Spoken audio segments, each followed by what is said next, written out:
Hi, everyone. This is Mary Kurek with Frontrunners Innovate, and I have with me a very special guest, and it's really interesting that we have two people who have roots in Pakistan, and neither of them are in Pakistan right now. We're going to introduce our special guest in a minute, but let me also reintroduce, because she's a familiar face, a co-host of mine, and this is Ambassador Ghazala Khan. And so, Ambassador, welcome. Thank you for being with us. Ambassador Khan represents Pakistan through the Federation of International Gender and Human Rights. Got to get all that right. And so thank you for being with us. And our special guest is Raza Hasan. And I hope I said that correctly. And Raza is an author of a really important piece of work that we want to bring forward to you today. And he's Prosperity for All Nations is the works and a call to action. So we know that there's action on the end of that. We want to get to the place where that creates that action. Really interesting, a founder, an innovator, a think tanker, if you want to call it that, a researcher. We're going to get into the heart and soul of what Raza intends to put out to the world. And a lot of it has to do with bringing governments into a responsible place where they create the environment where economic development can occur and where everything else can roll forward from that is the way that I understand it. So we're going to get into that. So Raza, welcome. I don't want to say too much because I want you to share. So all right. Yeah, thank you, Mary. Thank you, I guess, Ms. Ghazala Khan. It's a great pleasure to be here. I'm so thrilled to be able to talk to your audience and have an opportunity to speak with you. Again, the thing I want to share with you is the book I have written, Prosperity for All Nations. It is available in pretty much all the formats that are, I guess, available on Amazon, including audio, Kindle, and so on. So I would highly recommend people, if our conversation intrigues them, that please check out the book. If someone is unable to afford the book, somehow contact us through the website, and I'll share this book with them as a PDF for free. Yeah, we'll provide all the links for them to get, because we don't want people to miss it.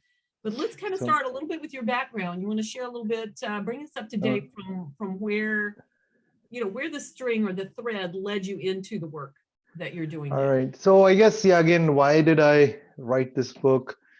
The main thought was that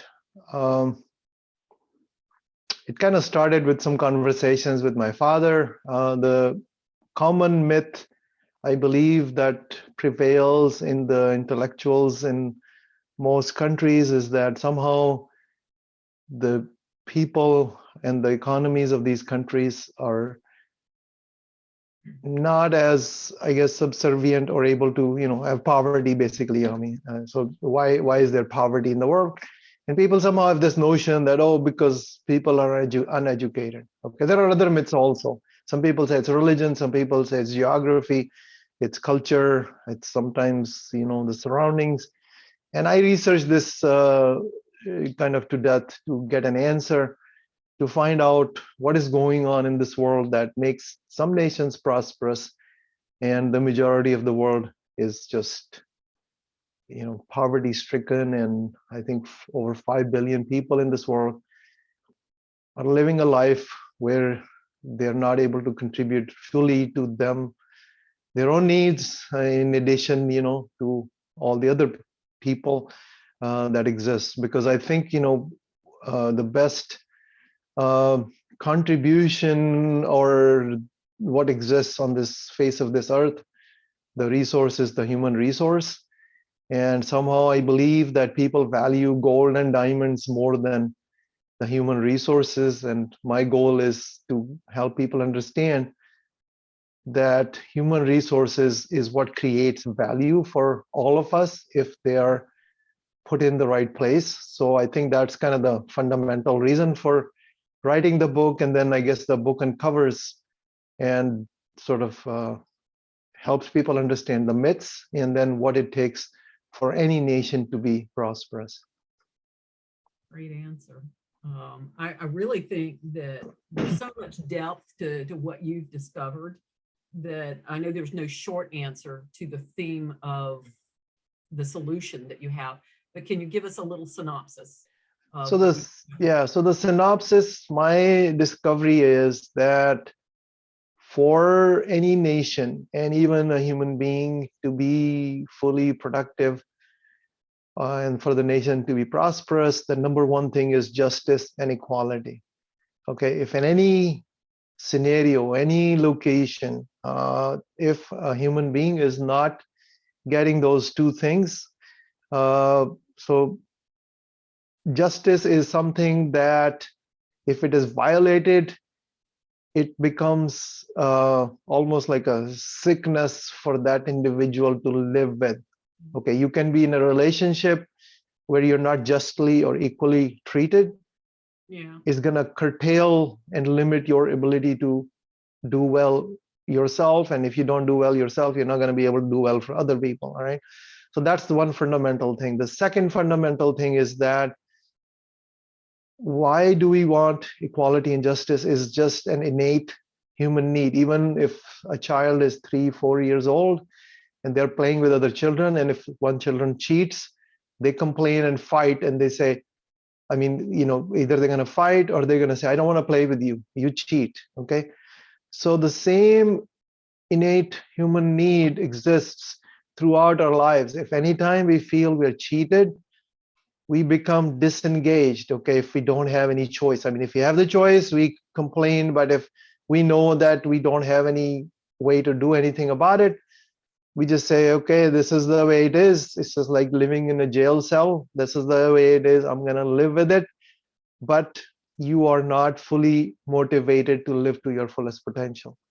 So that's kind of the synopsis. And then I think the big question I will, again, as the follow-up, if you want to ask, or I can lead us into it, what is required for equality and justice?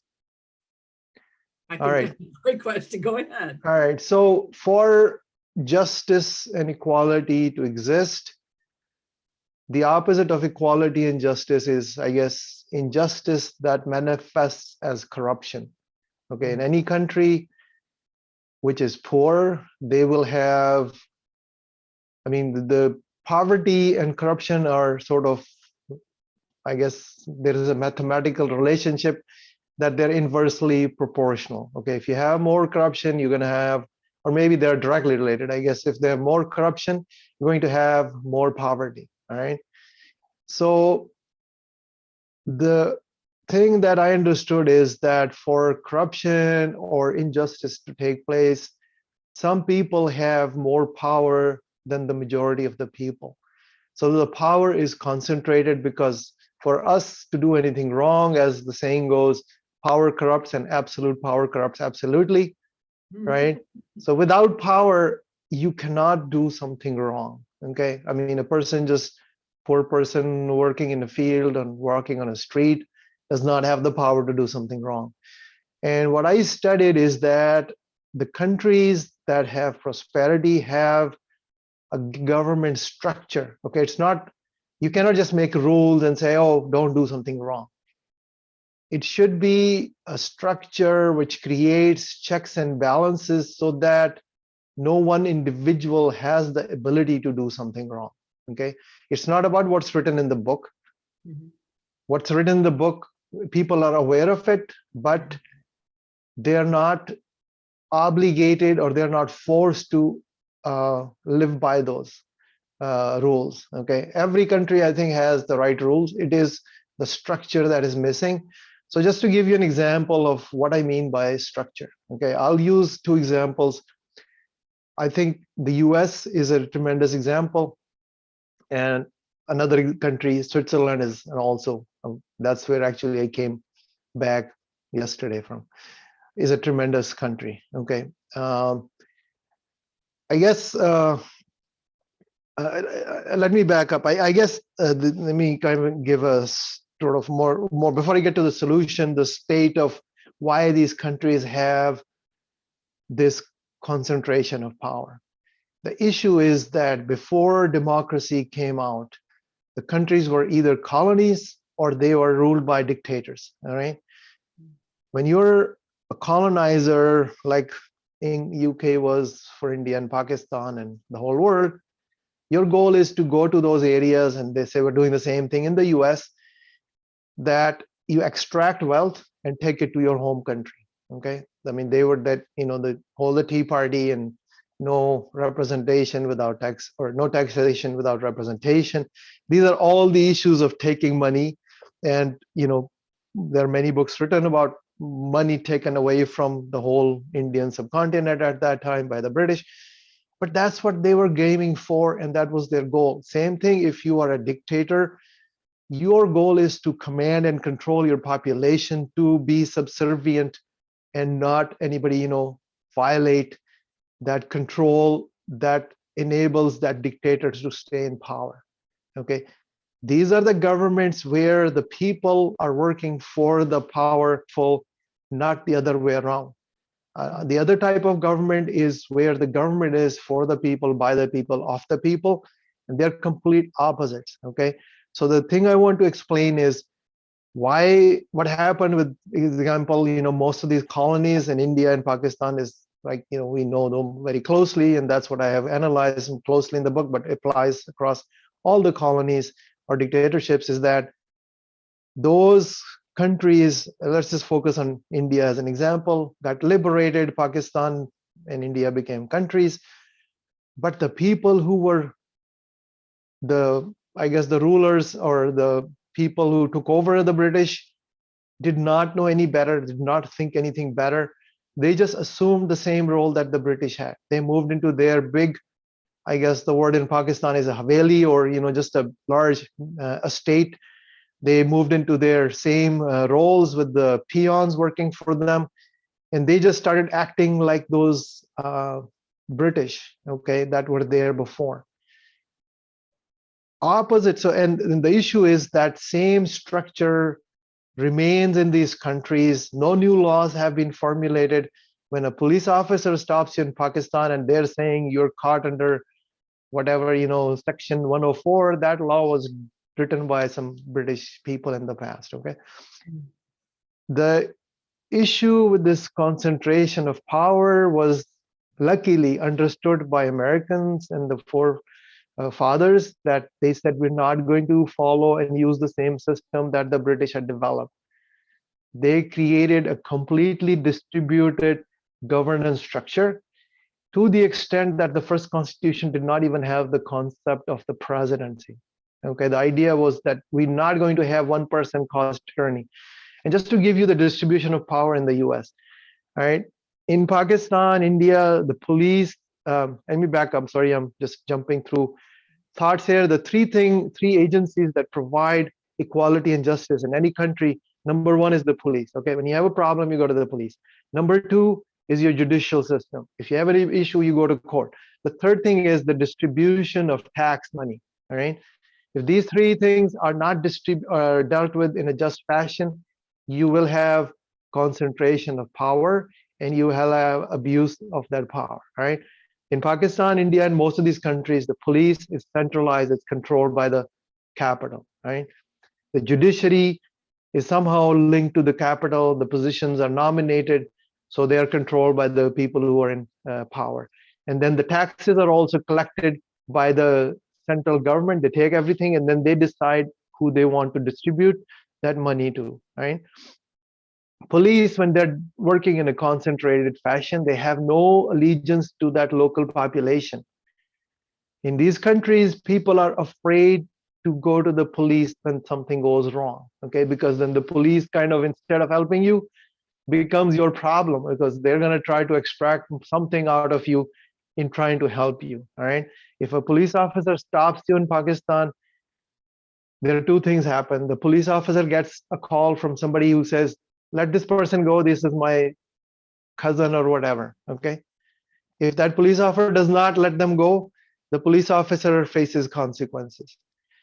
On the other hand, the person who is, caught, I mean, again, because of their connections, or they end up paying the bribe to the police officer. So one way or the other, both parties benefit because of the structure to just take a bribe.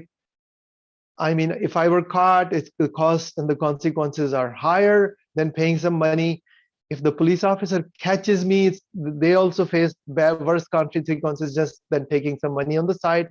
And they collect this money, and this money gets distributed as a vertically integrated kleptocracy, where this money flows to the top, okay? When these people on the ground are collecting something, that whole money flows through the whole vertical system, right? So that's kind of now that's kind of the systems. So let me back up. One indication that the money is not distributed equitably is you go to these countries, the cities have great boulevards. I mean, if you go to Islamabad, there are like multicolored lights, on these highways, and flowers and just gardens. You leave that country, that city, you go to the rural area, people have no water, the roads are broken, people are running around without shoes, and there is, it's just like night and day. You do not see this in a just economy. You drive from New York City to LA across the US, same thing for Canada, same thing for most European countries. You will not see that, okay, there is a difference in how people live. Okay, everybody has the same water, same electricity, same roads, same stores. So that is an indication of just where the money is not equitably distributed. Okay, so these are some just I guess the distinctions I wanted to share. Now moving on, sorry, I'm not letting you talk, Mary, but I guess I hope this is worth it. I'm waiting for the solution. So the solution is what thing, I'll just use the American model that, and I'll talk about briefly about the Swiss model also. In the US, the taxes are collected at 4 different levels, okay? City, in some cases, county, state, and federal. The monies are collected for a specific purpose that is consumed by that particular population that contributed to that county level tax or the city level tax. Those taxes are controlled by the local people. Anything that needs to be discussed or decided are one way or the other voted by the people. There is transparency in budgeting, even at the federal level. There are no hidden things on how money is handled. Okay, that's kind of one solution. Then they're looking at the police. In the US, I use the example of Minnesota because I'm familiar with it. Minnesota has a population of about 5 million. It is divided up into many cities and many, 87 counties. But just to give you an example, the Twin Cities, which is Minneapolis, St. Paul, is a metroplex of 3 million. 3 million is not a very big population when you compare this to Pakistan, Lahore, or some other city. 3 million people are divided up into 218 small cities. Okay, each city has their own mayor. Each city has their own police. Each city has their own city council. So that, and when you take that 3 million divided by 218, I think it's about 15, 20,000 people. If that 15 or 20,000 people are in charge of the police, then that police knows who they worked for. They work for us, not for the president or of the United States. So when they stop me, they will treat me with respect, because I can go to the mayor very easily, or I can go to the city council. The city council meetings are open, and I can bring this person to justice that they didn't treat me in the right way. Okay, that is the structural difference. Okay, it's not about what's written, it's the checks and balances in the system. Now talking about the lack of concentration, even the mayor of 15, 20, 30,000 people does not have autocratic powers. They have a city council. In where I live is Egan, 5 people. The mayor cannot make any unanimous decisions. Okay, it's got to be by the people that are represented. Even the city council is representing 4 different parts of the city. The city council is not representing everybody at the same level. So if the city is A, B, C, D sections, each section has their own members so that everybody's voice is heard. Okay, so that is the distribution of power without any concentration. Now let's talk about the judiciary. In Minnesota, 87 counties means about 50,000 people. All the judges are elected by these local people for their own court systems for 6 years. Still, the judge does not have autocratic decision-making powers, because any critical trial is decided by the jury.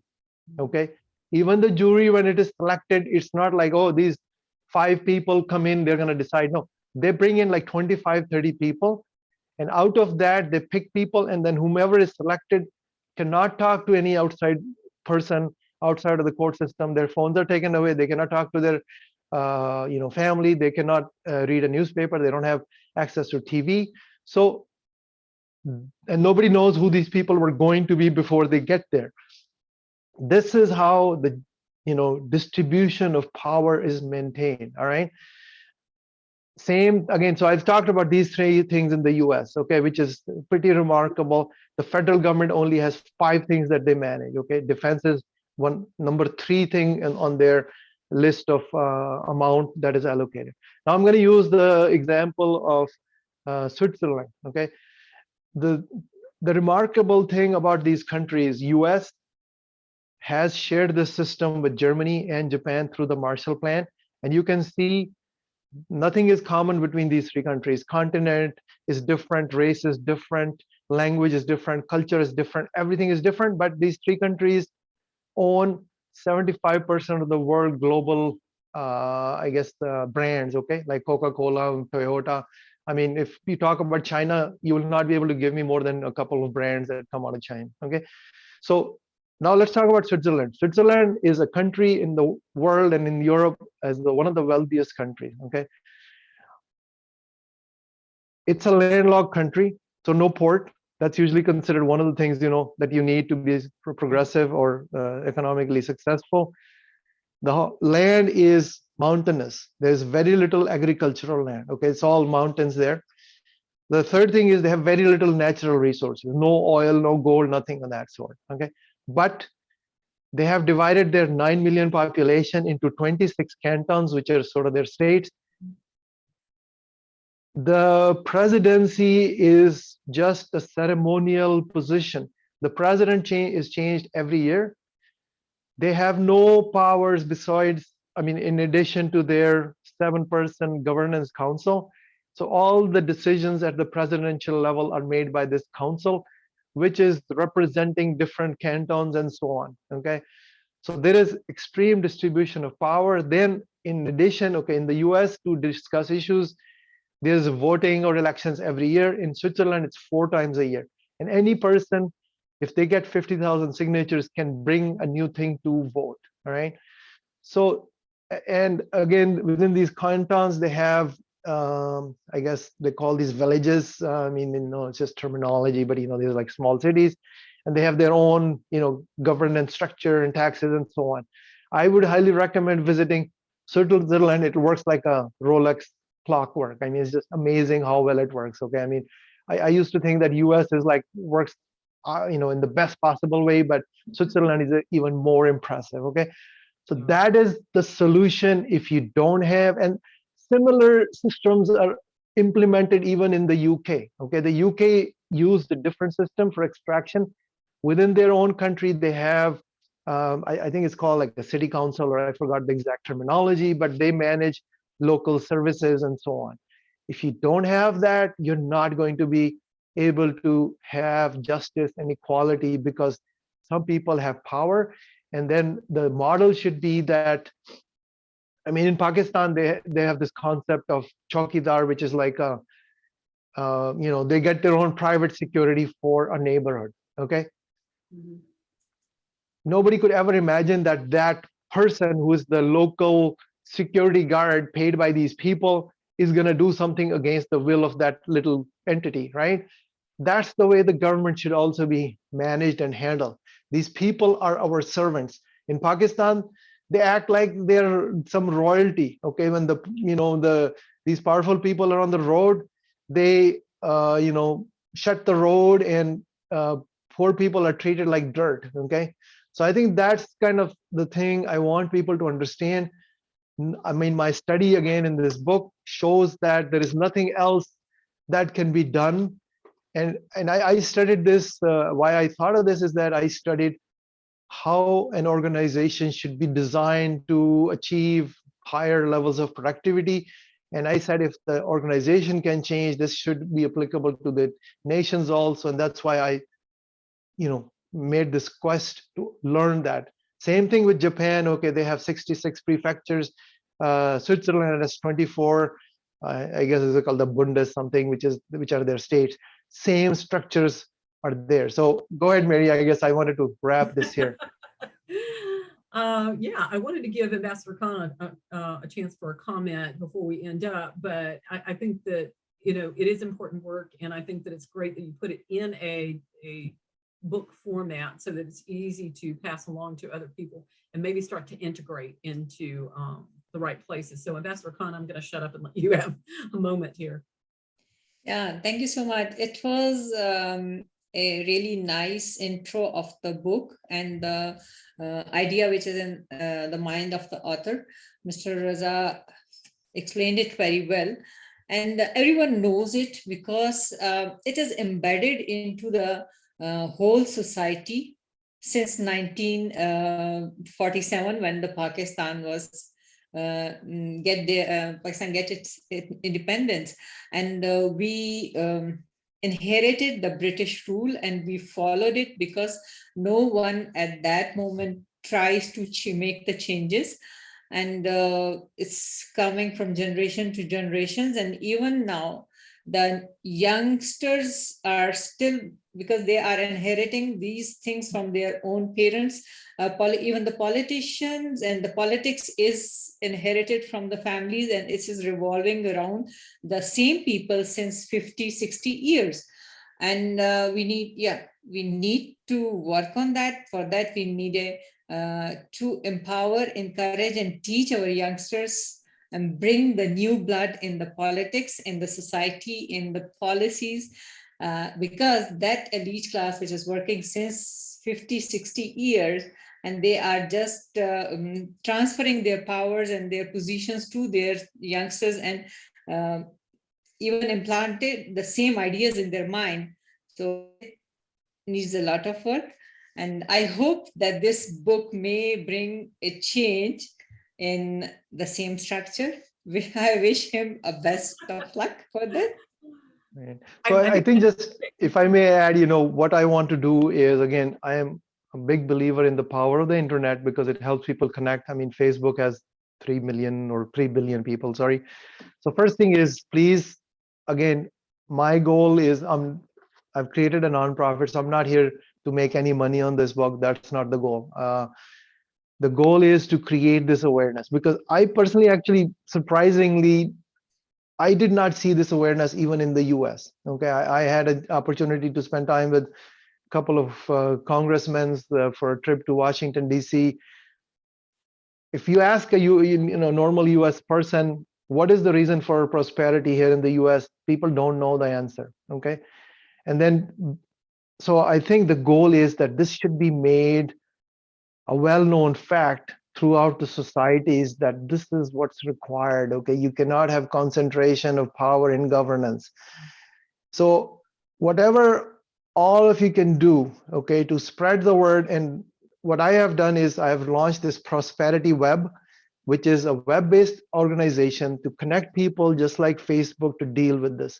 I mean, we are all suffering from it. Okay, even if you are an American, you are suffering because of this corruption, because this reduces the people to the level that they are better off as a suicide bomber than to be living. Okay, they lose hope. So if we raise people to their fullest potential, okay, it's gonna benefit everybody. We're all suffering from it. We are spending $1.7 trillion a year on defense spending, which is a complete waste of money just because we are scared of each other. We are scared of each other because we have poor people who from time to time are gonna act crazily, because you cannot expect a person to act justly in an unjust society.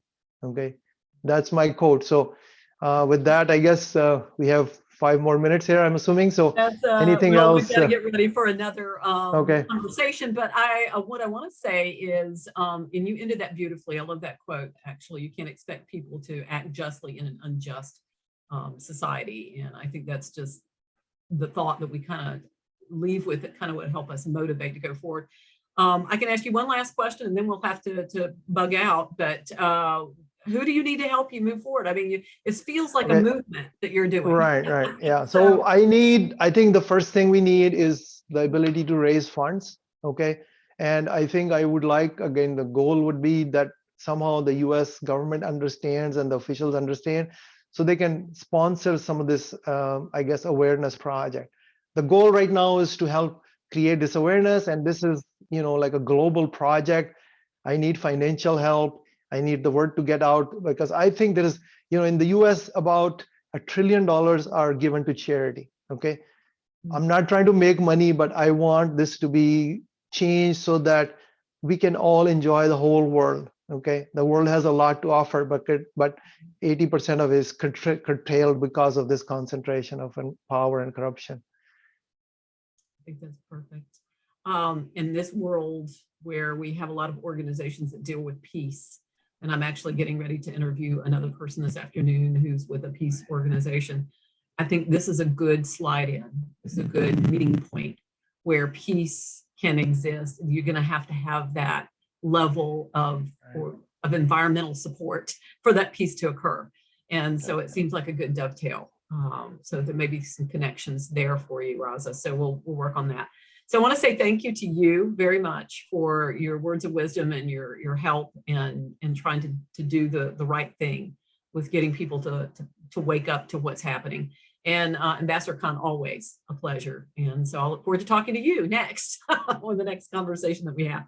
So let's end with this. We'll give everybody that's watching right now, if you're watching this on YouTube, go to www.frontrunnersinnovate.com, where you'll get this interview, but you'll also get the links that he's providing, ways to find the book, ways to engage with him if you need a speaker or if you want to see about purchasing in bulk or something like that. So we'll make sure that you have all the right connecting points. So thank you again, everybody. And I'll say goodbye. Again, I hope we can make this world a better place with everybody's help. Thank you.